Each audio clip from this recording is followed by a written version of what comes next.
right, all right. Aloha kakahiaka, everyone. Today is May 27, 2022. I'm Peter Kay, and you are in the Aloha Friday Hawaii Real Estate Show. Welcome, everyone. We're gonna warm up our thing here. Auntie Joyce has kind of dropped in already. Hey there, Auntie Joyce. It is a beautiful day in the neighborhood. It's actually a gorgeous day today. We've had some crazy, we've had some crazy weather. Not crazy weather, but it's just been gnarly, not so much fun trades gone weather. But anyway, we're going to warm up the microphones right now. So we're going to have our pre-meeting chit chat. If you are watching this on a recorded basis, you could probably fast forward about 5 minutes, but then you miss out on all the fun as we warm up everything. Here, Scott, you are Heidi is not with us for today, gang. She's got a company meeting that she has to attend. But Scott, since you pulled up the coffee cup, you are the honorary, not the honorary Heidi today, but how's it going, Scott? Let's just start with that. It's going well, but my cup of coffee is probably a little more simplified than Heidi's. She seems to have some specialized coffees, but I noticed you posted on your Facebook page the Waterman movie about Duke Kahanamoku. Yes. Yeah. So I busted out my shirt today since we're getting ready to get into the summertime. This is kind of the old school Ren Spooner Aloha shirt with all the old school surfboards on it, and summer swells are going to be coming into the South Shore here, so I figured perfect time for posting it or for wearing it today. There you go, man. In honor of Duke, and in fact, Duke Kahanamoku famously, if I may add, Duke Kahanamoku famously has that surf spot right outside your house over there. Publix it's called Publix. You know what the story. So the legendary story is that Duke Kahanamoku rode this wave from Publix, and it was like a big, gigantic outside wave. He caught it and surfed it all the way into Waikiki. Legendary, whether it's true or not, I don't know, but go ahead, Scott. So that's actually my favorite spot, and I'll tell you, when I first moved over here, I'll tell you a funny story. That's a gnarly. That place gets humongous when it's big. Not only big, but you have all the reef in the front, right? And you either paddle way out and around to not go through it, but you have to be careful when it's not massive surf. You have to get off pretty early, or I call it the obstacle course. It's like traffic cones, but if you fall, it can be pretty dangerous. Well, the first time paddling out there, right, and I'm paddling right through everything. I had no idea what I was doing, and this is after I moved to the Big Island, so I'm just ready to go for some nice South Shore surf, and some whitewash was coming in, so I'm like, and I was on a longboard, so I rolled it over, got underneath it, and like everything dried up underneath me, and I felt my back get raked across the coral. I was like, that's not good. Turned over, kept going, got out to the lineup, sat up, and this girl behind me goes, "Oh God." And I said, "I'm bleeding, aren't I?" And she goes, "Yep." And I turned right back around and headed right back in. And I did not want to chum the water for everybody. I was gonna say shark bait for you and the rest of the surfers. So, well, I got a fun chewed up my skin story, but I want Dylan. I want to hear from Dylan first. Dylan, how's the microphone coming along? What's going on, buddy? What do you got today? How's it sound? It sounding good today? Sounding great, man. Sounding good. So what do you got? Yeah, I got a busy day today. My sons both had big days. One ended 5th grade and is going to middle school. The other one ended 8th grade, is going into high school. And so I have about I think 7 or 8 teenagers outside of the room here waiting to go to the beach after we're done with the show. So my God, we want to get graduation. Oh my God, we got to get that thing going, man. That's good. Your oldest is, I can't believe your oldest is going into high school. Yeah, you remember when he was first born, right? Yeah, exactly. Oh my God, that's crazy. Hey, so we got some folks that we want to catch up on over here that are saying hello over here. First of all, I want to give a shout out to Angelos Gudis, aloha from Chicago. Angelo's a family member. Angelo, good, great to see you, buddy. He's actually doing real estate in Chicago and actually doing a pretty good job, if I may say so myself. Angelo, family member, hanging out from Chi-Town. Awesome, great to see you, Angelo. Let's say hi to everybody else who's over here. For Auntie Joyce has kind of kicked in first with the beautiful day in the neighborhood, and Judy's here. Judy is an alumni of the Islander Ohana. Welcome, Judy. Good to see you again, as always. Judy, you're amazing, and so is Joan. Joan's also an alumni who actually made a successful move to Honolulu. So, Joan, great to see you. Hope you've been enjoying the great weather that we've been having. Corey's back. Coffee Diary. You know, our coffee girl's out today. Coffee girl Heidi is out on a company meeting, but she will be back on the next show. Tom is back from the UK. Tom, welcome back, buddy. Great to see you. Norm is going through the current cohort in the Islander Ohana. Norm, give us a quick update, man. How's Norm's hanging out on the Big Island and loving life, man. He's posting some amazing pictures, so that's been great. I hope you're enjoying that. He's on an amazing property over there. Richard Pence, I hope I pronounced that correctly. Aloha from Queens, New York. First time I'm seeing your name. Welcome, Richard. It is great to have you here. And wrapping up with Patrick, good old Patton Guten Ben from Germany. Yes, awesome, Patrick. What's going on out there? How are things in Germany? What's the vibe like? I'm curious kind of how the Ukraine vibe is kind of going on, but it's got to be a little bit kind of hairy. All right. I think, let's see, it's that magic moment. It's 9:01. We got mics warmed up. So let's get in. Let's do a couple of quick updates. Oh, we got a few more folks who jumped in over here. We got Brenda. Welcome, Brenda. Brenda Lehrman. Hi, Scott from Houston, Texas. Absolutely. The shout out from Brenda to Scott. Scott, thank you for bringing Brenda with us to join our show. All right, let's kind of move in. We're going to do some quick news updates. I found a couple stories that you folks might have a little bit of an interest in. Let's see over here. Yeah, here we go. So, okay, quick update. A couple of things going on over here. It's actually been an interestingly slow week. But first of all, don't forget the mask. I don't want to talk about COVID counts because I think we're past COVID, but it is what it is. Don't forget your mask. You know why? There's a couple of places that are reinstating indoor mask policy. For example, if you're on the island of Oahu and you're going to go to the Honolulu Aquarium, the Honolulu Aquarium now has an indoor mask mandate. There are some hints that it's coming back. Everyone's kind of freaking out with the high case counts, and so there's some hints. So if you're going to be coming to Hawaii for a vacation or visiting, what have you, pack your masks. Pack your mask. They may be coming around. I don't know what's going to happen, but just be aware of it. And surprise, surprise, folks, rents are going up. There is a, interestingly enough, I want to hear from Scott and Dylan this when we get to this, but the median price of renting a place in Hawaii has climbed nearly 13% from 2019 to 2022. And so no surprise there. Rents are going up. I'm actually surprised. I thought it was going to be more. They're saying it climbed 13%, but yet real estate has climbed 20%. So that tells me that there's going to be some more increases on rent, but no one should be surprised that rents are going up in Honolulu. Too bad Honey's not here to comment on this, but there is a growing access deer problem on Maui. So there's access deers. They're basically being categorized as pests. And so now in fact, they were blocking the runway at the airport. I'm wondering if the pilots had to wait for the deer to kind of go off. Or there's no honk, there's no horn on the aircraft. I wonder how they got that off. Anyway, it looks like they're going to allow more rounding up of these deers to control the population. And then finally, there's for all of you who want that 3,600 acre ranch, there is a 3,600 acre ranch going for sale on Hana Maui. This was like almost a Heidi show, but Heidi's not here. But it is what it is. There's a 3,600 acre ranch for going on Maui. So in case you ever wanted that 3,600 acre ranch, now is your chance. Look at the weather. Of course, it's perfect as always. Interestingly enough, on the weather, and I want to get some comments from the folks who have been living here for the past week.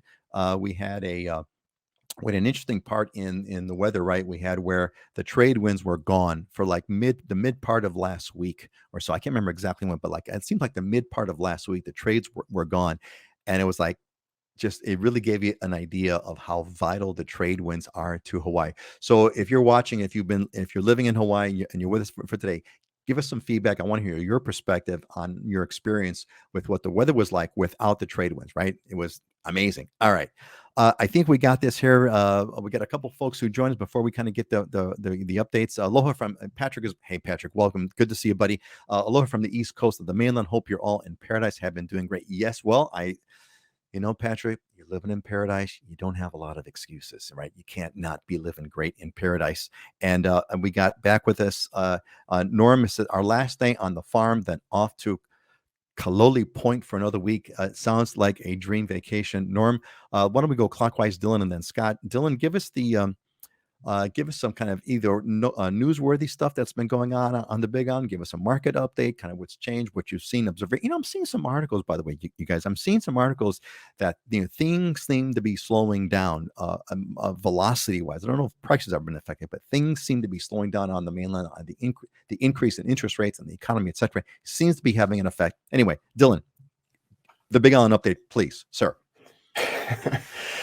It does feel like that the data hasn't caught up yet, I think, with what's going on in the market. But I think the buyer psyche is definitely having an effect. And there's an interesting dynamic in the real estate market, right? Where usually sellers are 6 months behind buyers in terms of when their mindset shifts with the market. And it seems like buyers are getting a little bit more cautious, pulling back a little bit. Sellers are still being aggressive on price. And I think we're entering a point where you're going to have a lot more disagreement in terms of what the price should be and what the term should be, and it's going to take a little while for sellers to catch up and understand that buyers are not willing to pay 10% over list price and waive absolutely everything anymore, because that's already kind of shifting. So we'll see.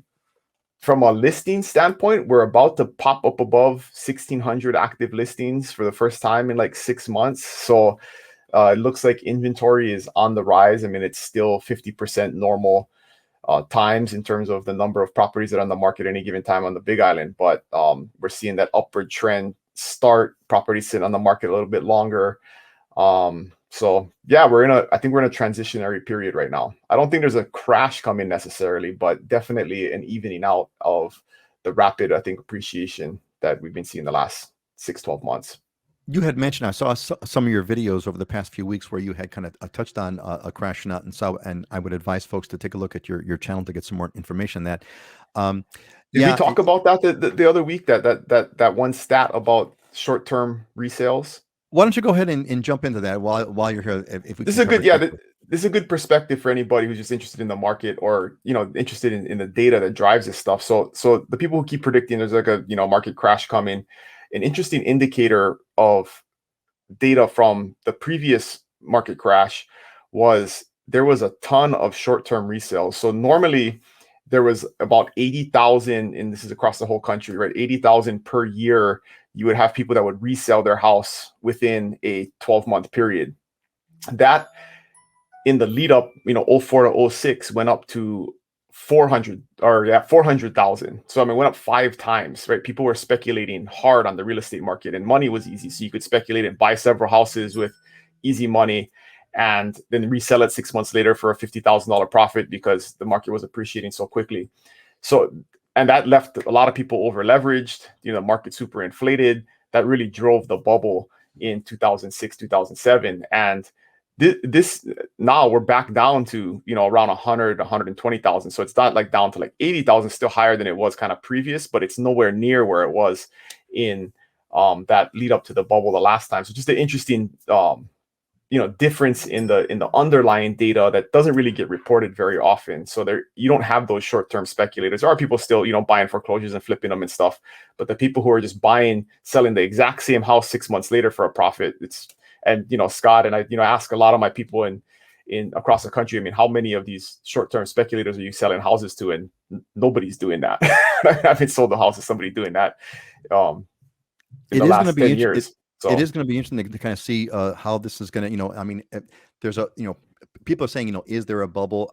Clearly to me, it's not going to be a bubble like the 2008 bubble, right? But bubbles, almost by definition, don't repeat previous bubbles. They're different kinds of bubbles, right? So we don't know if there is going to be a bubble at all. Scott, before we go for a quick second, I want to say hi to a bunch of folks who have joined us. And so let me do this. And we also have a trivia question. I got some good feedback from our last show that you folks like the trivia. So let me pop this one up, and then you folks can think about it.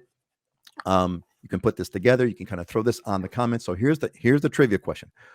What has been the lowest price over the last year in Maui for either there's two possibilities. You can comment on either one.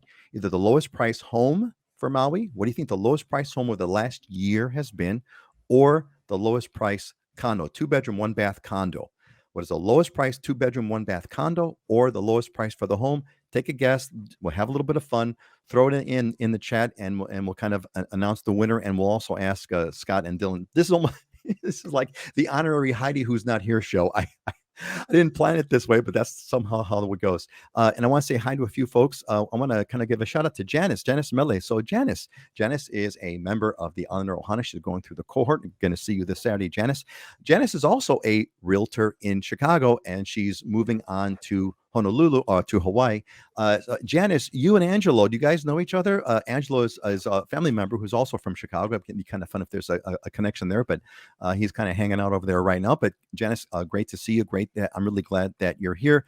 Auntie Joyce commenting on the trade winds. Whether you're trade winds or not, it's a happy day. You know, we're so spoiled, right? We're so spoiled that we have to pick on the days. The weather in Hawaii is so darn perfect that when it's anything less than total perfection, you know, I whine and cry and complain about perfect 80-degree weather.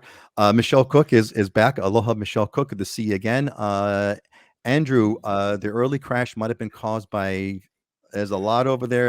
That's a long comment, and right now my ADD is not letting me read it, so I'm gonna skip that one. Heather is here. Heather, aloha from Oregon, coming to the neighborhood hunt and playing the beaches, of course, on Oahu tomorrow. Oh, that's awesome.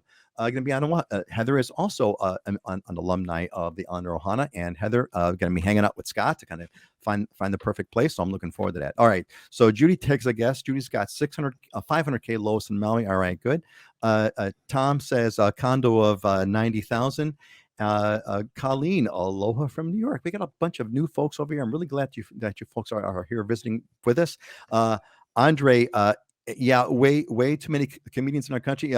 Possibly. I can never laugh enough, be honest with you. Joan says, all my friends in Colorado were sending me pics of a foot of snow in their yards last week. So a week without trade winds, no big deal, right? What would you rather have, right? Complain about no trade winds or a foot of snow? I'll take the no trade winds any day. Kelly Hobby's back with us. Aloha from the Big Island. Kelly is also an alumni of Islander Ohana. Great to have you back. Tom says single family home at 250. Let's see. Janice doesn't know, but then that's all right. You know, just thought, you know, you never know, right? Everyone knows everyone in Chicago, even though it's a gigantic town. Maui, guessing lowest home price, probably 1 million. Okay, good guess. Auntie Joyce, really coincidence. Yep, there you go. And then Norm says guessing 600K for a home on Maui. All right, those are our guesses. Scott, your turn. What's going on Oahu? Give us some news. Give us some updates. What do you want to comment on? Yeah, to piggyback off of Dylan's comments about the previous market in 2006, I'll never forget this conversation I had with we actually ended up being good friends, and I ended up having to bail him out and help him on the sales side. But he told me, he said, I did it. He goes, yeah, I just bought this condo, no money down, negative amortizing loan, meaning what it means is you have your principal and interest payment, and you can make the interest payment and not the principal portion, and the principal goes back into the loan, so the loan keeps getting bigger. These are typically types of loans that you would see with developers, short-term debt that you get in, you want the low carrying costs, and then get out. And he said, yeah, man, I'm going to hold it for a couple years, and I'm going to sell it for a big profit. I said, man, your risk load on that is pretty hefty. And sure enough, the market turned on him, and he ended up having to walk away from these units. We didn't see any of that in this market. There's not a single person I worked with over the last 2 years that didn't have a significant down payment, appraisal clause removal, or cash. People had money in this market, and there was a lot of capital to go around, and interest rates were really low. But we should expect deceleration. That's what I call it. I don't like the term slowdown, because if I say slowdown, people go, oh, market crash. That's not where we're headed. You know, as interest rates go up, that's a cost factor that is increased. You know, if you buy tomorrow and the interest rate goes up more than it is today, that home's going to cost you more in a monthly payment. So you can't have appreciation and interest rates both going up and it not affect that price appreciation component. So we are going to have deceleration. I'm starting to see a little bit. In fact, for the number of active homes on the market right now, we're at 508. We were at 425 last time I did the show. So yay, we're starting to get a little more inventory. But in perspective, in a normal market, we're at 1,600 to 2,000 homes. So by no means are we anywhere near where buyers are going to be like, yeah, I got a competitive advantage. No, sellers have all the advantage still, and they're going to. And I don't My gut tells me 6 months of inventory is a balanced market. We're at like 1.4 right now. I don't think we're going to get to 6, which means, yes, we decelerate. People aren't going to pay 150 to 300,000 over asking, which is some of what I was putting together during this time. But you are not going to be in the driver's seat for negotiations, at least not for the time being. And the one component that would, significantly affect any price appreciation, I do expect double-digit price appreciation this year, over 10% price appreciation. I don't. The only thing that affects that is if interest rates go nuts for some reason, that it has to eat into what has to give. The price portion has to give, right? But we are in an inflationary period. That means the cost of everything is going up. Why would you think your house is going to be cheaper tomorrow than it is today? It's not. That payment, if you're getting a mortgage, is going to be more expensive tomorrow. I don't care how you slice it or dice it. And so you have to have that kind of mindset and understanding. People focus on price a lot, but you buy on a monthly mortgage payment. So let's look at the whole perspective and where are we going? And we're going to be more, if you're an investor, your cash flows are going to get affected here because two things. And you touched on it with the rents. Price appreciation up 20%, right? But rents only up 13. That's because rents follow after price, which also means if you're an investor and you're buying, your cash flow position is going to look bad when you're analyzing it. But guess what? The rents next month or the following month after that will be more. And what is that performance going to do over the long run? Those are where you got to make your projections. So the market is shifting. 508 single family homes on the market. I'd love to see us get over 1,000 at minimum for a little while here to give more normalcy. It's not a healthy market to be in that little bit of inventory and buyers having to do that. So, but I will say, and I said it last month, condos are where it's at. We lost more inventory on the condo side. We're at like 850, right? So we have less condos on the market now because where are people shifting to? The more affordable price point. Interesting. So basically what I'm hearing from you guys is right now it's like I forgot the good word that you used, Scott. You didn't call it markets. What did you call Deceleration. it? A deceleration. I was going to call it a slowdown, but deceleration sounds better than slowing down. But they both mean the same. Regardless, slowing down, but no kind of a crash, kind of a signal where we're going to have a severe drop. And that's an interesting observation too. The interest rate. I mean, we're in an inflationary period, so that inflation is it's kind of hard to kind of bump that against lowering prices going down. So that's going to be interesting. We got a couple of folks who joined us over here. Jim is back. Aloha from Mesa, Arizona. Colleen has a question. What's the approximate monthly rent for a 1-bedroom, 1-bath in or around Honolulu? Looking to rent at the beginning, not buy. Scott, you're the Oahu expert. I got my number, but real quick, what's a quick answer for Colleen for a 1-bedroom, 1-bath around Honolulu? I believe on average it's around 2,100, somewhere right in that range, and 2-bedroom around 2,500. Okay, thanks. I was going to say 2,000 and 2,100. So there you go, Colleen, for budgeting purposes, 2,100. T has joined us. T, aloha. T, it is good. Glad that you are back here with us. All right, so let's have just for the fun of it, let's have Dylan and Scott. Why don't you guys guess on the Maui, either the condo or the home or both? What do you think is the lowest price condo? Dylan, you go first. What's your lowest price guess for Maui condo or Maui home? So I got to ask a qualifying question. You're talking fee simple or leasehold? Let's say it was yeah, that's a good question. So let's assume it's fee simple. Let's assume that.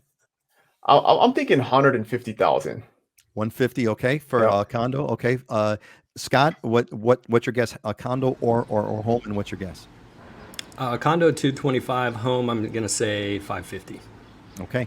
All right, gang. So the correct answer is the home, lowest price home. And again, these could be anomalous. These could be like junk kind of homes that are kind of all messed up. It's just statistically what's the lowest home that was listed. Maui, 615,000 is the lowest home.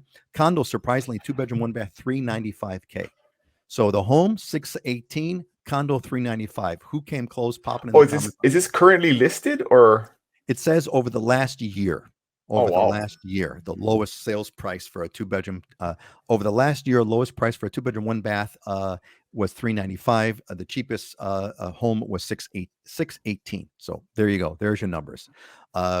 pop it in there. Who popped this in? Colleen gives her thanks. You're welcome, Colleen, anytime. And by the way, so look, folks, if first of all, I want to welcome you all. So let's do this. Let's move on to our next little slide, and I'll kind of put in my little picture. Okay, so station break identification over here. Look, are you in? How did you get here? Did you get here just kind of you found us on Facebook or you found us on YouTube? If you found us that way, get to livinginhawaii.com. There'll be a pop-up for the newsletter subscription. Get yourself subscribed. We send out newsletters every week, including invites to come back to the show. So get on that, pop yourself on so you'll be include with the gang. So look, gang, here's the way it's going to work. We're going through our show. We got a couple of questions that are queued up on some slides. Your questions come first. If you're watching right now, pop a question in the comments. And we'll deal with it just like what we've dealt with Colleen's question, for example, and others. So if you got a question, throw in the comments. Otherwise, we're gonna move on. Anything else you guys want to add before we go forward to our next slide? Our next slide, please. All right. So here's a question that we get a lot, and I think we've touched on it over the course of time, but I think it's a good one, and it's worthy of discussion.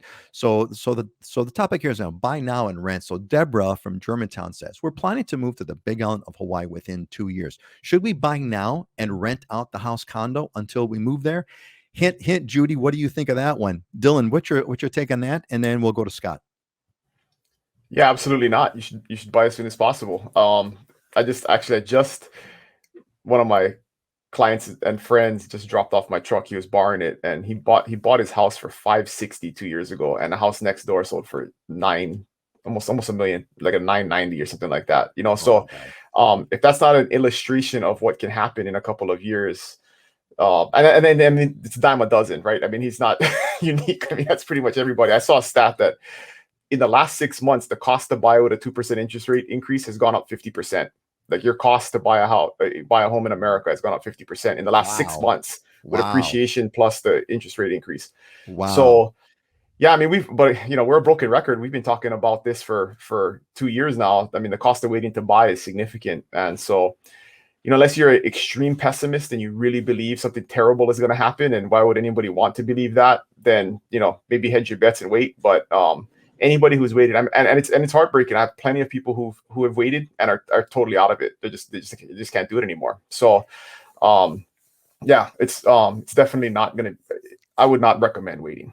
Yeah, those who have waited have really kind of missed out, and there were a bunch of people who were waiting because they thought there was going to be a COVID crash. And thank you, Judy. I gave you the lead, and you took it. Thank you, Judy. Judy, that's exactly what we are doing. The rent covers the payment, and the property manager. Call Dylan. But that's what Judy did. Thank you, Judy. It was a great example. That's exactly what the process was. Scott, what's your what do you want to add to what Dylan has already said? Yeah, I mean, I talked about it just a few minutes ago, and we've talked about this. It's like, it goes back to inflation, right? And we anticipate interest rates to continue to rise. The historic average on interest rates for the 30-year fixed mortgage is 8%. We're at like 5.5% right now. We were just at 2.5 or 2.75 at the bottom during that COVID timeframe. So, each scenario is different. We can talk about the market. We can't really talk about that specific scenario because there are some components that we should consider. If you're planning on holding it for 2 years, okay, that's, there's a little more risky time frame. Interest rates, like we said, are going to eat into the appreciation component. So, will that appreciation be there if you were to exit in 2 years? But this looks more like a long-term hold. If you are in for the long term, yes, the sooner you get in, the better. Like I said, we're in an inflationary period.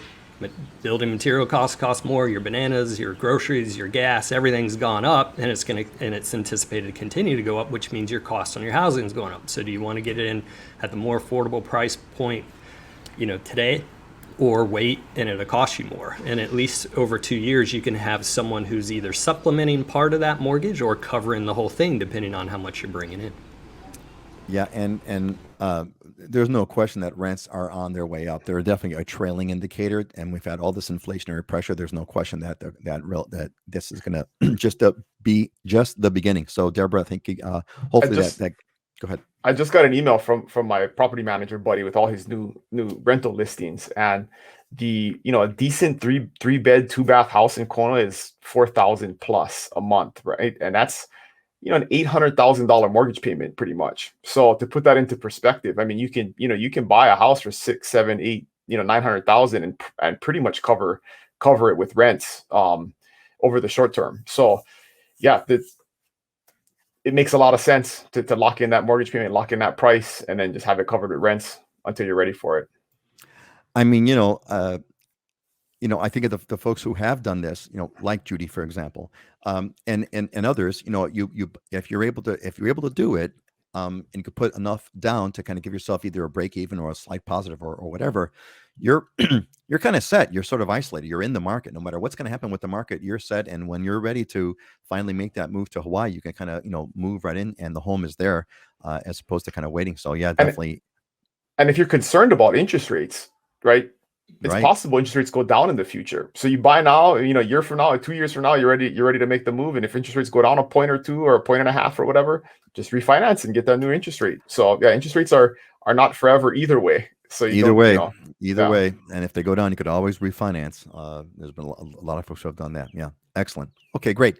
All right. Let's move on. Got another one over here that we want to kind of hit. So this one kind of came in from for you, Scott, but I think it's a good topic for us to kind of talk about overall, which is so here's the question. So the question is, why is Chinatown cheaper? So Yuzo from Houston, Texas says, why are condos in Chinatown of Honolulu less expensive by about $200,000 to $300,000 compared to Ala Moana or Kakaako? And interestingly enough, for those of you who don't know, Chinatown is barely a mile away, maybe 2 miles at most. It's a mile or so away from Kakaako or Ala Moana. Huge price difference, and I think there's a big lesson here. And I want to kind of hear Scott's answer and then Dylan's answer in a different of a different reason. You're right, Dylan. Why are things so much cheaper in Zone X versus Zone Y? So Scott, why don't you get us started? Why is Chinatown so much cheaper in Honolulu? Yeah, there's. I kind of look at it as two reasons. First of all, what do we always say? The old saying in real estate: location, location, location. And even though you're just a mile away, downtown Honolulu is predominantly a business district, and you're not anywhere near a beach.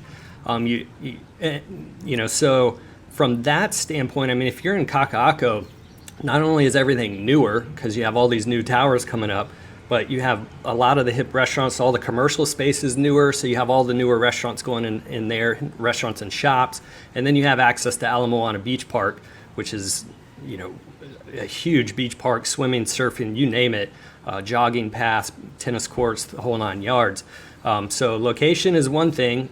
Chinatown doesn't give you, you're getting in your car to go to the beach, and it's also business district, so people, a lot of it is not, there's not a whole lot going on down after 5 p.m. down that side. The other component is those buildings are older, they're smaller. The newer stuff that they're building to today's taste, and they're loaded with amenities. I just did the presentation for the new tower that's going to be coming up with Howard Hughes. So I got the information on that, and you just can't compare what they're building there versus what's already existing in Chinatown that's older. Honolulu Park Place would be the closest. That's probably, I think it's 20 years old. It does have its own bowling alley in the building, but it doesn't compare to those unit size, unit wise, and amenities don't compare to what they're putting in Kakaako. Yeah, so just some pretty simple basics about real estate. Dylan, same kind of question in a different way. Why is it so much cheaper in Puna than it is, in Hilo? Same kind of question. What's your general? How do you coach folks? I guess here's the question for you, Dylan. How do you coach folks who come to you with these like, well, why is this? I'm on Zillow, and these things that kind of look like they're like right next to each other. This one's like way cheaper. Why is this one way cheaper than this one over here? That's exactly where I was going to go with it. All of these online sources for information like Zillow and Redfin, and they put a value on the property based off of a computer algorithm that soaks in data from surrounding areas. And the Big Island is a perfect example of why that doesn't work, because especially in Kona, if you look kind of on the higher elevation above Kailua Kona, the Holualoa area, you have really old neighborhoods that have been there for 50 years that have, small single wall construction homes on them, right next to gated communities, 1 acre lots, multi-million-dollar homes. They've just built down the hill. They have like strips of land that they'll subdivide. And so these communities are all kind of mixed in together. So geographically, they're all within a mile or two of each other, and they look like they could be comps, but they're very different types of properties, very different types of communities. And so it really is all about location, even sub-location, right? So not just a area of the island or a town of the island. It's like, what exact street are you on? What exact subdivision are you in? And that has a real big effect on prices. And there's all kinds of other things, like land is very diverse in terms of price, because you may have a subdivision where land doesn't sell because the CC&Rs require such an expensive house to be built that nobody's going to buy in there, because they got to spend $2 million to buy a house, and people can't understand why is the land so cheap in there but so expensive in this one. Well, your all-in cost over here could be $3 million, or your all-in cost over here could be $1 million, but the lot is twice as much as this lot, right? So it's complicated, but that's why you need to have an expert advisor that knows the area and can explain that stuff to you, because sellers do the same thing to us. Sellers say, well, the house right over there sold for whatever, and it's like, well, but you don't live in that neighborhood. That's a different street. Your next door neighbor has a car graveyard and a fighting chicken farm. Like, it's not the same neighborhood. So and you don't want to be right next door to a fighting chicken farm if you can help it. Scott, is there anything that you want to head on to that? No, just one thing. It's funny, everybody does their research online, which is great, and they do a ton of it, and they get this idea in their mind when they go to come over here of what they want and what they're going to do. And I always tell people, just wait, relax until you get over here and touch and feel and start to see what everything is. And that's where I come into play. I can navigate things some. Every single person has preconceived notions in their mind of what it's going to be like and what's important to them. And when they get here and we go out, that 100% it changes, whether it's a little or we have to do an about face and turn right. So do all the research, but come talk to us. That's what the planning is. I mean, we're advisors. And then when you get here, we're able to explain the little nuances, and then you can touch and feel it. So even if you don't buy at that time, you go away, you go back, and when you see things online, it gives you a vastly different idea in your mind. We can always show you shiny objects anywhere in the island that you'll like, but do you want to live there? Yeah, I think what comes to mind when hearing you guys talk about these things, and gang, this is exactly why you want to work with someone who's been doing this. Dylan was born and raised on the Big Island. Scott's been here for 20 years. This is why you kind of want to work with people who kind of have been around the block and know what they're doing. What comes to mind, the analogy from me that comes to mind is, it's like the difference between looking at a map of a trail and actually walking on the trail. Right? There's a real big difference, right? Because you could look at the map and you can see the elevation, you can see the location, you can look it around, but that is a completely different experience from being on the trail yourself. It's a radical difference, and that's kind of where the big piece is. All right, let's catch up. Funny story. I experienced this in San Diego recently. I went to a little conference there, and I went to the gym early in the morning, like six in the morning, so it's still kind of dark. And the gym was like 3 blocks down and 2 blocks across. So city, it's in the Gaslamp district of San Diego. Super nice. The place I was staying, nice swanky hotel, and restaurants. It's super cool area to be in. And so I could have walked 3 blocks down and 2 blocks across, or I could walk 2 blocks across and 3 blocks down. And so I did the 2 across and 3 down. And when I made the turn to go down, there was like a huge homeless encampment, like both sides of the street, just full of tents, and it's dark still. I'm thinking I'm gonna get attacked, and so I'm like walking in the street, like trying to stay away from it. I thought there was just a few, and then as I got deeper in, it was still kind of dark. I couldn't see well. Like it was like a full city block full. So anyway, when I get back, I tell some people about this, and they say, yeah, there's the church there that does feeding the homeless and takes care of them, so they all congregate around this property. And of course real estate comes to mind, right? I'm thinking like, man, if you owned a condo just 2 blocks that way, your real estate values would be very different than if you own the condo along that street. And those little micro things can have a huge effect on your real estate values. And you're really like 100 yards away, like you're 1 city block away from just a huge homeless encampment versus like a nice, very upscale, swanky area of San Diego. So yeah, no, that's a great point. And look, I'm gonna do a shout out to my family member Angelo, who's here, and Janice Mele, who's here, both from Chicago. You know the story, right? You could be I never forget this. Now this is a long time ago, but I was The driving down mainland, the mainland. What is the mainland? Wrong side of the tracks, right? Isn't that the wrong side of mainland? the tracks, That's man. the mainland. The mainland term Wrong for it. side of the tracks.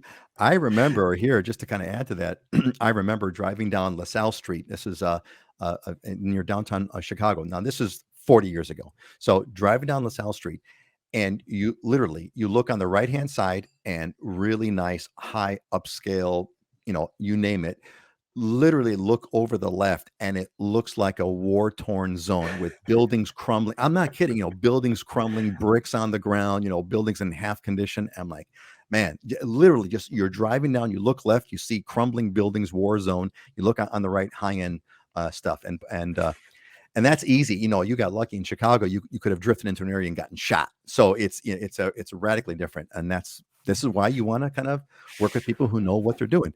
Let's catch up and see. Yeah, see, Janice, right? You know it exactly. That's exactly right. That is what is going on over there. And it's why you want to work with somebody who knows what they're doing. Norm says that's the idea. I think he's trying to say, Norm, maybe you got that one here. Now we're trying different neighborhoods to get a much better feel for where it works for us. Yes, exactly, Norm. And Norm, if you haven't reached out to Dylan, of course you want to make sure that you do that to get the right to look around in the right We have way. been in touch. Excellent. You are with the man.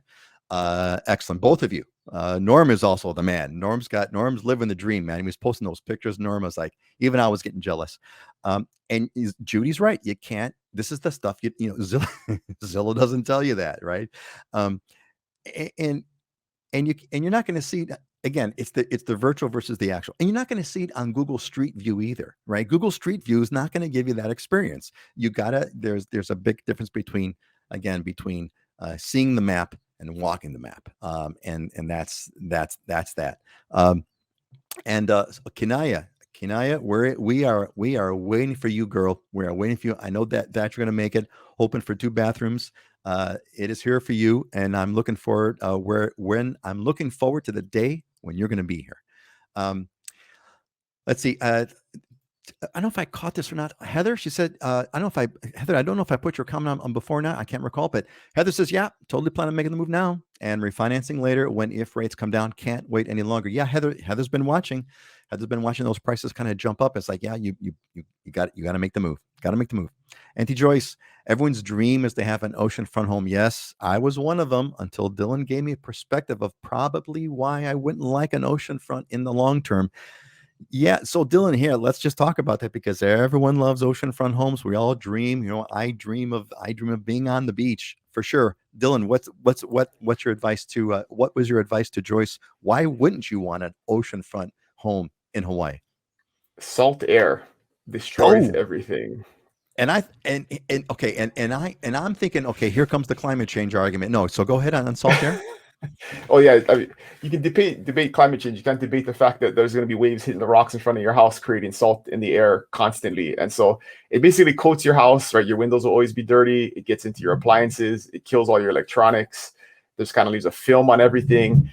So it's a constant maintenance effort to live oceanfront, and that's aside from it's a lot hotter. Amazingly, some people think it's too noisy, right? When you get large surf that's crashing against the rocks, I mean, some people think it's relaxing. Some people think it's too noisy. So there's just a lot of factors, but the biggest thing is anybody who's lived oceanfront, just understands that the salty air, it destroys all your window fixtures, sliding doors. I mean, anything that has metal on it, it just disintegrates that stuff in a very short amount of time. So yeah, and that is a great point. And in addition, so Jackie is also a Islander Ohana alumni. Erosion too. You have to be careful. Yeah, well, we had that famous. Go ahead. And on the Big Island, that's another price thing, right? Is the condos that are on the ocean a lot of times have higher maintenance fees because obviously their maintenance upkeep is going to be much more expensive than if they're just one street back from the ocean where they don't have those same maintenance costs. So they can greatly affect your cost of living too over the long run for your HOA fees. Yeah, I want to go back because I've got a fun story of a friend. I forgot all about the whole rust and maintenance part, that which is like the big one. Jackie's comment, your erosion, you have to be careful. Look, we had the big story, about a couple months ago about the house on the North Shore that fell into the water. Right, these are homes that were like sort of built right on the edge, and there's sand, and of course, sand is always moving, no matter what. Sand has been moving around the island since the beginning of time. Whether or not it's climate change related is irrelevant. It's always moving. Um, so yeah, indeed. And oh, hey, so it's cool. Janice has been a great convo with Scott. Awesome. Glad you folks are connected. And Angelo kind of chimes in. Yeah, exactly right about the whole thing about neighborhoods. So the fun part about on the erosion part, I never forget this. It was like a thing out of the time machine. So there was this back in the day, when I used to go to the North Shore a lot, like every weekend. There was a van that was parked in a yard, and the van was like, it wasn't abandoned, but it was never used again. And it was really fun because over the years, as the years went by, this van had never moved. So it was like this great like time capsule thing. And over the years, I saw this van, rust was creeping up into it. And then, and then all of a sudden 1 year it's collapsed onto itself, and just like slow time over erosion. I had a good friend, a really good friend, whom I used to stay with. And the first time I go to, he had a home that was right on the beach. It was amazing. And he had one bedroom which was always locked up, the windows closed, and always had the AC on. I'm like, Jerry, what's the deal with this? He goes, oh, I have to, because I have all my computers in this. And because he was a technology guy, and it's like, if I don't seal this room up, it's just a matter of time before it all stops working because of this of the salt erosion. So something you don't think about. And Norm's chiming in over here. Salt air makes it necessary to replace electrical switches and outlets every couple of years. Exactly. And that's the easy stuff, Norm. What about the complicated technology like computer components, electronics? Those are much more sensitive than just a regular wall switch. Angelo says, my family owns a home on the beach, and it's constantly in need of exterior upkeep. The salt and humidity are not your friend. Yeah, so maybe this is why, like, there's a reason why the old Polynesians now that, well, there's a reason why the old Polynesians, what they used to use the beaches for is to bury their dead. They didn't live on the beach. They thought it was stupid to live on the beach. All these stupid holidays that are buying, here, let's sell stupid white man all this useless beach land for us, because we're living up in the mountains where it's safe. We don't have to worry about hurricane. We don't have to worry about tsunamis and things of that nature. There's a reason why the ancient Polynesians, made the beach like essentially their graveyard. Kelly, batteries too. Yeah, that's right. I mean, batteries, all this kind of stuff. It just kind of it all just kind of gets eaten away by that salt air. Um, and Jackie, I always thought I wanted to live on the beach too, but Hawaii has so many beautiful views you can live near, and you are just a short drive to any beach to go and enjoy. Exactly. I mean, there are some there are some places where it will literally take your breath away, right? Where you could live up high and you get these unbelievable, insane views of the ocean, sweeping ocean views, full from left to right, full panorama, insane sunsets. Dylan, Kona is famous for like the most insane sunsets on the planet. There's a lot to explore in Hawaii, which is kind of what makes it so cool. All right, have we talked this one up enough? Are we in love? Is there anything more that we can say about Hawaii and how beautiful it is? I don't think so. You can never say enough. So look, let's move on. Let's hit our diamonds and deals. So we're going to hit a couple properties that Scott and Dylan have picked out, inspirational properties or diamonds or deals, things that we should look into. Let's take a look and start with this first one. So we got Scott. What do we got over here? We have a diamond head home for 5.18 million. What is this? Yeah, I love this one, and I picked it out for a couple of reasons. It's about 5 lots off the ocean. It's tucked down this little lane, off the main roads and stuff, so it stays really quiet. You're 5 lots from the ocean, so you could walk down there. Right at the edge, see where the peninsula is.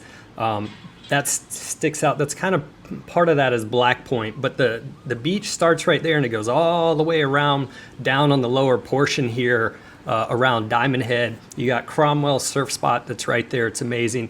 And most people don't know this, but Jim Neighbors, who was Gomer Pyle, he had the oceanfront estate lot that was over half an acre. He passed away a couple of years ago. They sold it. I think it sold for $12 million, and they're redeveloping it now. But even right around the corner from that, if you can see right on the edge of the peninsula portion, there's kind of a boat jetty. That's Doris Duke's estate, Shangri-La. She was considered, the wealthiest woman in the world. So, significant wealth, great beaches, tucked away, quiet neighborhood. Now, this lot is smaller than most. It's a little over 5,000 square feet, and the home's 3,800 square feet. But the architect is Jim McPeak. I know him. He's done every job he does phenomenal design work. So it's a smaller footprint. So somebody for a second home would be perfect, less maintenance, but beautiful home. They brought in the warm woods, the woods for the windows, the doors, all the trims, everything is the warm woods. Yeah, it really has that Hawaiiana feel to it. And then they brought in some like coral as far as kind of tile flooring and whatnot. But just nice elements, great location, tucked away, and some cool spots in the neighborhood. Plus, you got access to the ocean. Absolutely stunning. And that place you mentioned, Cromwell's, that is my daughter's favorite spot. That's where they go. That's where they go to hang out all the time at Cromwell's. And you got the beach over there, as you said. And this is, folks, and Scott has alluded, this is a really, really, really high-end area. You got the best of the best, and there's a reason why. That is some incredibly insane, awesome real estate area. So thank you, Scott, for giving us an aspiration. Who's in on the $5.2 million home over here? It's a beauty. Let's move on to the next one. Dylan, a great contrast here. What do you got for us? Total other end of the spectrum. Completely. Love it. This is what makes it great. I love it. And of course, we never coordinate this stuff, but Peter was talking about the lowest priced, condo and home on Maui. This is the lowest priced condo in Kona, fee simple right now. So 1 bedroom, 1 bath in the Royal Kailuan, $350,000. There's a little peekaboo ocean view. You can see in that upper right, that's the lanai there, looking out towards the ocean. It's walking distance to town, great restaurants. It's right near Coconut Grove Marketplace. Great location, totally redone, new floors, new appliances, new kitchen, new bathroom, just totally move-in ready. So if you just need a little spot, the HOAs are under 500, so they're pretty good. But just a great deal if you're looking for a little spot in Kona in a nice little complex, really close to town. So this is the deal of the week right here. Yeah, this is, thank you guys. This is like a great example of a diamond and a deal, right? That crazy, here we got this crazy property that Scott's showing us, which is just absolutely stunning in every way and in a stunning area with incredible beaches. I mean, this is probably about as good as it gets on the island of Oahu, certainly on the South Shore, in the greater Honolulu area for sure. And then, Dylan, even though, I mean, what's cool about this one is that it's not like a junk property, right? It's nice. It looks like it's completely redone. It's, there's lowest price and there's lowest price, like, in that area of the neighborhood that you don't want to move to, kind of a lowest price. So it's kind of fun to see all that. Thanks, guys. All right. Let's take we got a question that popped in. Okay. Last call for your questions over here. So T sent us one.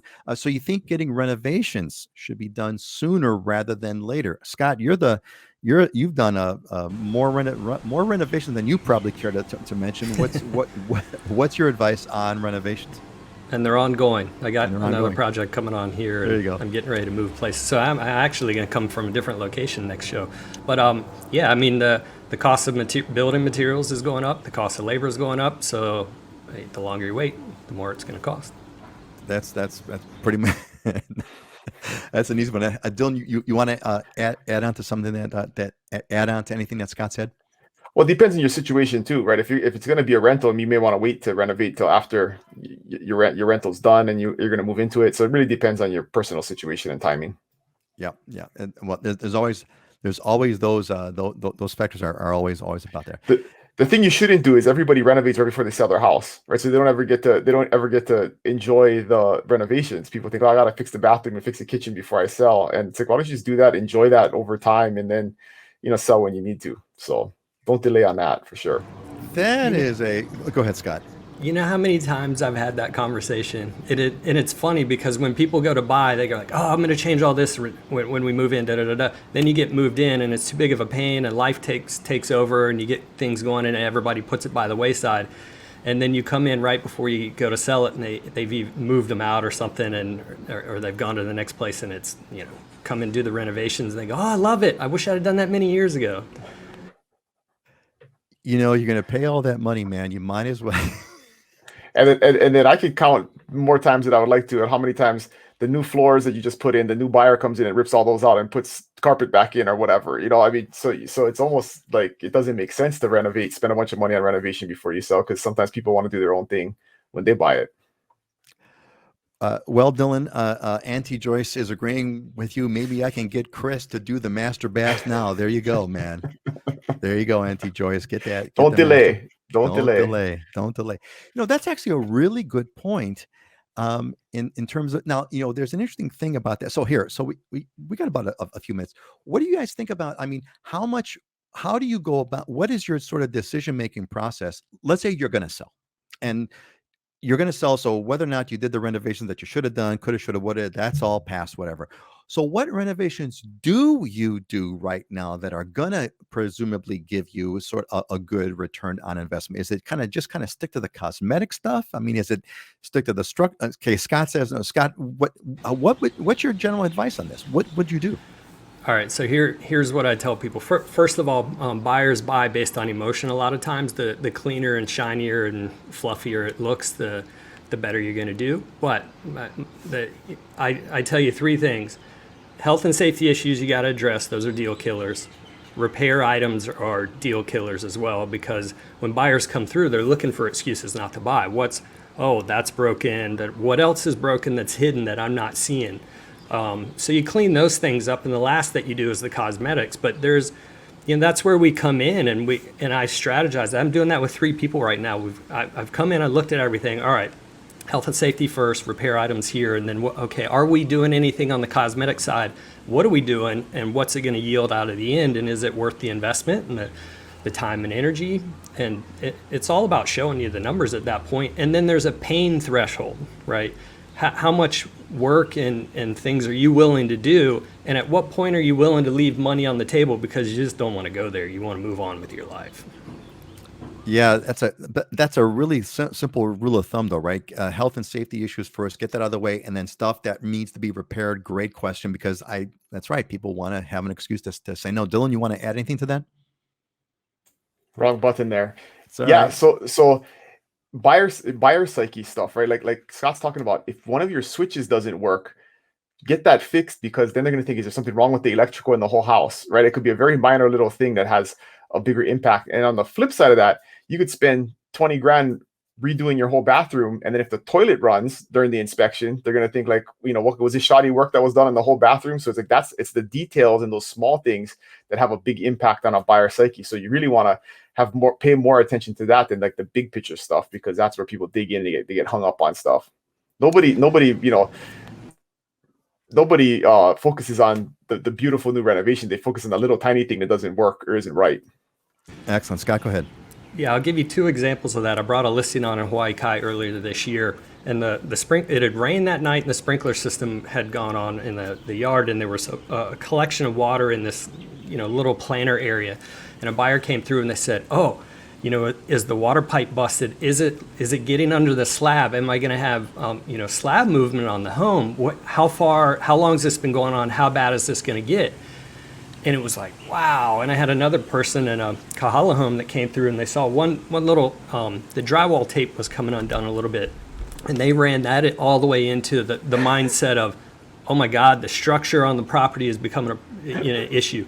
I always tell people 99% of what I do is psychiatry. 1% of it's real estate. I can do the real estate in my sleep. I've been doing it so long. And because I do the construction side, I know how things are built, right? Which allows me to come in with some expertise and point you to the right people. But those are the kind of discussions that go on. I mean, staging, for one thing, yes, it gives perspective to a room, but it also takes the buyer's eye away from the imperfections and gives them something else to look at.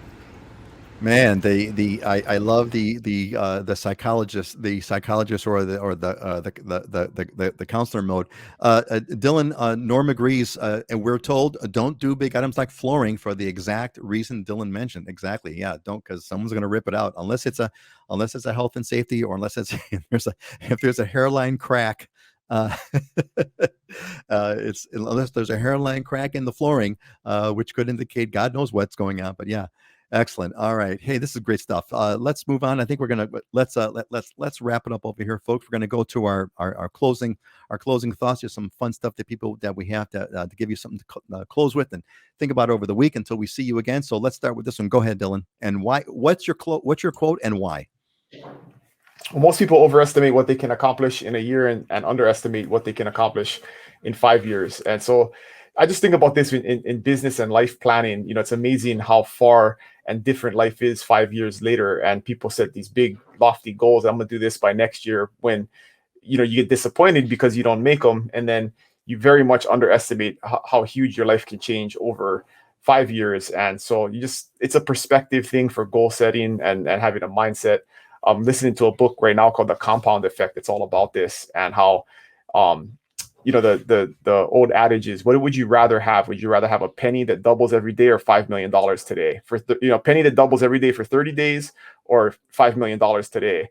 And, you know, it seems like I want the $5 million, but at the end of 30 days, a penny that doubles every 30 days is over $10 million.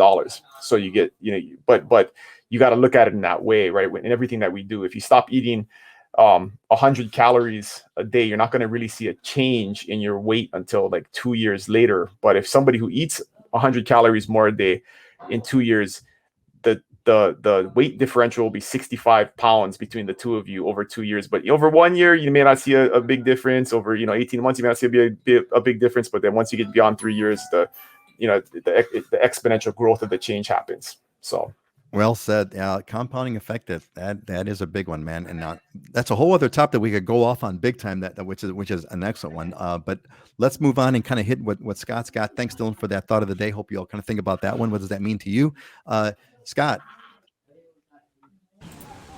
What does this mean to me? Turn your wounds into wisdom. You know, we all go through difficult times and whatnot, and the question is can you learn from it and get better from it and help others, you know, navigate through some of those difficulties.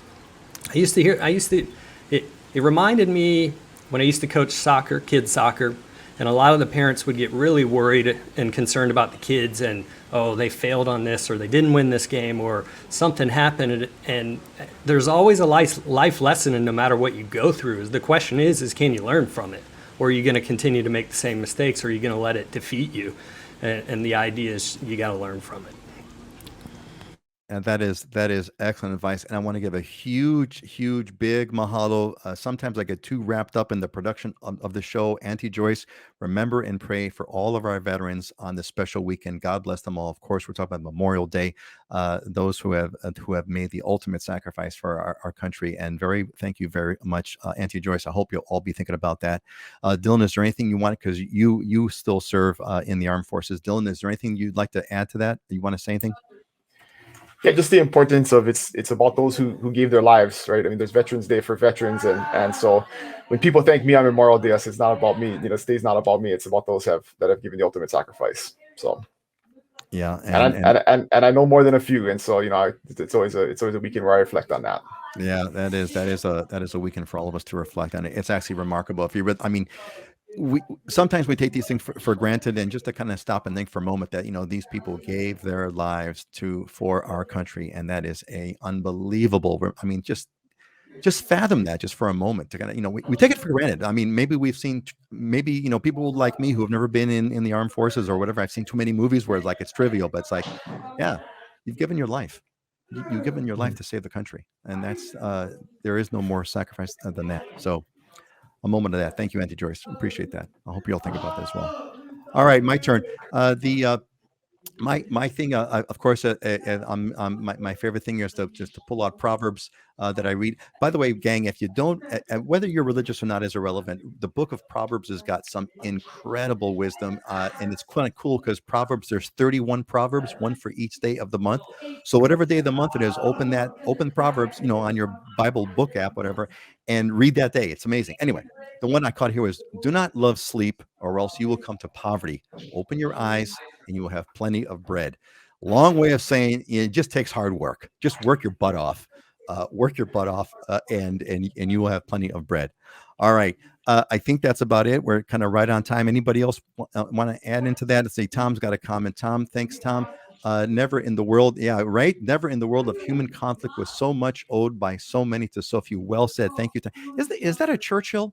Is that a Churchill quote? I believe it is, which is appropriate, Tom, for you from the UK to bring us one of the greatest orators of all time. And thank you about that. What about just a little? What about just a little nap? Well, you know, Heather, as someone who takes naps almost every day, I use my nap to help me work longer. So that's my excuse. That's my excuse for naps. All right, everybody, great show. Thank you all for coming. We'll see you again in 2 weeks. Angelo, great that you were here. Janice, great that you were here. Hope you all join us in 2 weeks. We'll be back. Let's go counterclockwise. Scott and then Dylan, say goodbye. Aloha, everybody. Have a good weekend. Have a good weekend. Have a good weekend, folks. Enjoy yourselves. And please remember those who have fallen on this Memorial holiday. Aloha.